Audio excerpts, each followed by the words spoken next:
Back in May of this year, I did a retro review on the iPhone 3GS, and that video got quite good feedback from you guys. So since the iPhone 6 has come out recently, I thought it would be nice to take a look at one of the most memorable updates to the iPhone line, the iPhone 4. So, let's take a look at this interesting retro iPhone, shall we? One of the big changes to the iPhone 4 was its design. It changed out the curved, glossy plastic design of the 3GS with a metal frame and glass back. Looking at this iPhone today, the design stands out quite well, even compared to current phones out on the market, like the Samsung Galaxy series of phones, with the ridiculous plastic backs. Unless you're looking at the Galaxy Alpha or Note 4, or something like that. Anyway, now due to the glass back, this unfortunately meant that both the front and back could crack if dropped on hard surfaces, which has happened on this iPhone 4 I'm showing today. Anyway, apart from the cracked back issues, let's talk about the other big feature introduced on this iPhone, and that is the Retina display. The display went from 320 by 480 resolution screen on the 3GS to a 960 by 640 resolution and a pixel density of 326 pixels per inch. But it kept the same 3.5-inch screen from the previous 3 iPhones. The screen size didn't change until the iPhone 5 released 2 years later, which had a taller screen at 4 inches. And it kept the same pixel density of, again, 326 pixels per inch. Anyway, getting back to the iPhone 4, the Retina display that first appeared on this device meant that if you held it from a normal distance, the human eye couldn't distinguish the individual pixels on the screen, which made it feel like you were reading a printed book in your hand, or a newspaper, or a magazine, or any other sort of printed information or something. Taking a look at the specs, there were some improvements that were good for the time, featuring an A4 chip that was previously seen on the first generation iPad released in January of the same year, with 512MB of RAM, and coming in the usual storage options of 16 and 32 gigs. Those specs were good for the time, and was faster than the specs on the 3GS released a year prior. On the software side of things, the iPhone 4 came installed with the then new iOS 4, which, as well as bringing support for the Retina display, brought some other useful features, like the ability to create folders on the home screen, support for changing your home screen wallpaper, and the most highly anticipated feature at the time, support for multitasking. It had been lucky to have been through 3 years of software updates, upgrading all the way to the last iOS release, before iOS 8, iOS 7.1.2. The performance of the software is pretty good, with a bit of lag in some areas, but still quite smooth.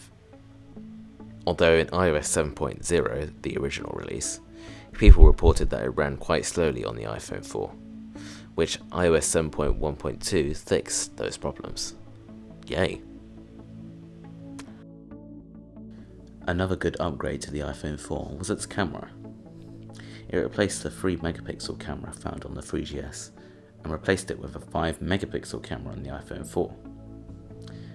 Unlike some 8-megapixel cameras found on Android phones at the time, this iPhone had bigger pixels on its sensor, which made it perform better in low light situations. Also, this was the first iPhone with an LED flash to make low light shots a little bit better, which was a pretty good feature, especially since it can also be used as a flashlight. I mean, literally, it can be used as a flashlight. I mean, there's a use for that, I guess. Anyway, results from the photos are good, with sharp details and quite good colours in daylight situations. Low light shots, while a bit grainy, are still decent enough for most folks' needs, and does rival most phones out on the market today for low light performance. But the fun doesn't stop there, because in iOS 4.1, Apple added an option for high dynamic range photography. Basically, it means when you turn HDR on and take a photo, it takes 3 different exposed photos, specifically one normally exposed photo, one underexposed, and one overexposed. Then the software combines the 3 images into one single image, which makes it an HDR photo. Results can be quite good in daylight situations, like in this photo, where in the original the sky is blown out, you can't really see it.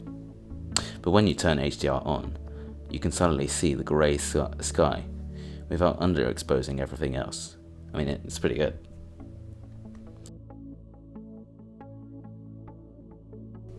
In terms of video, there were also some upgrades in that department as well, bumping up the 640x480 video on the 3GS to HD 1280x720 on the iPhone 4. With that, it also introduced a dedicated iMovie app for iOS, which meant you could edit videos right on your device, which is cool as well. Video results are pretty good, at least for 720p, with good colours and very nice focusing abilities, except you have to tap the screen in order to focus, which is quite annoying to be honest.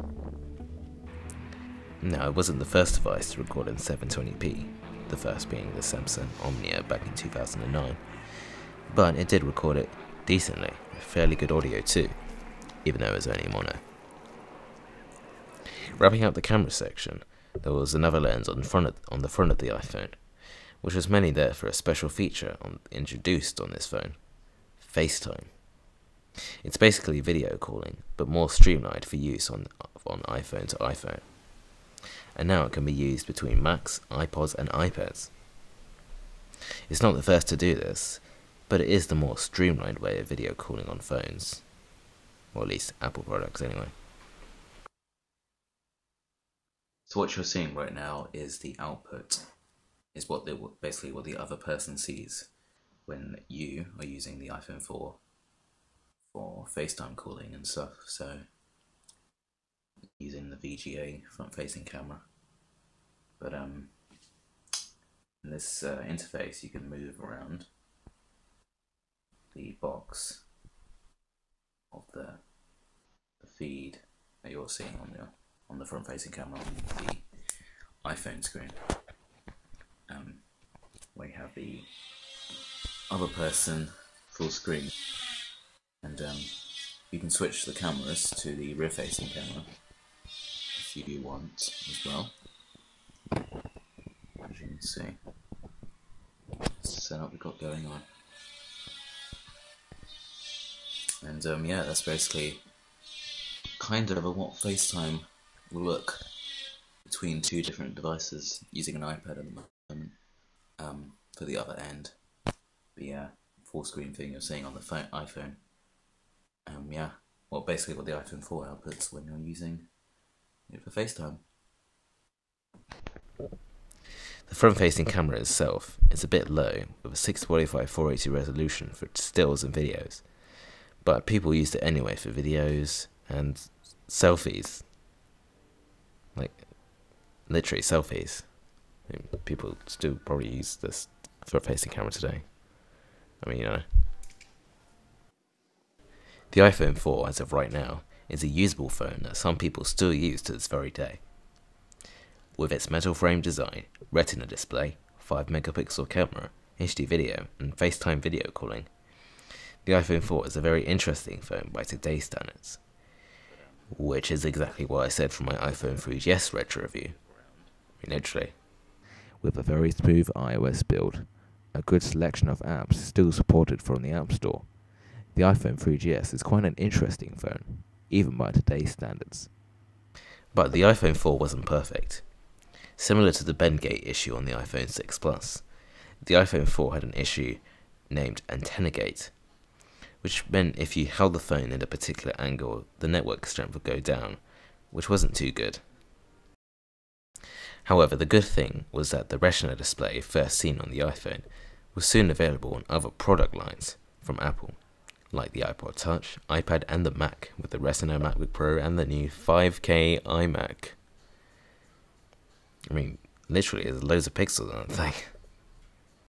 In closing, the iPhone 4 was a very memorable update to the iPhone, and won't be forgotten by long-time iPhone users across the globe.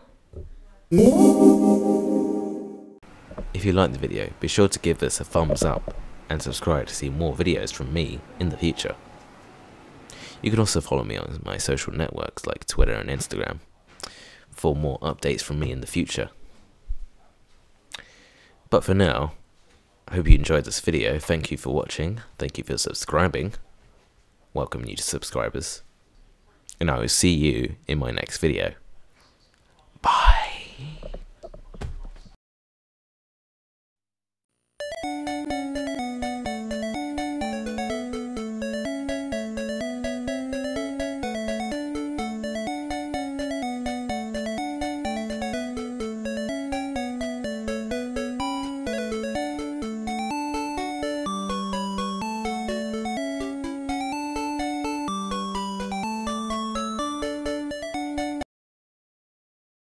Probably use this for a facing camera today. I mean, you just listen to that horrible classic sky music in the background. Not sure if you can hear that, but yeah, anyway.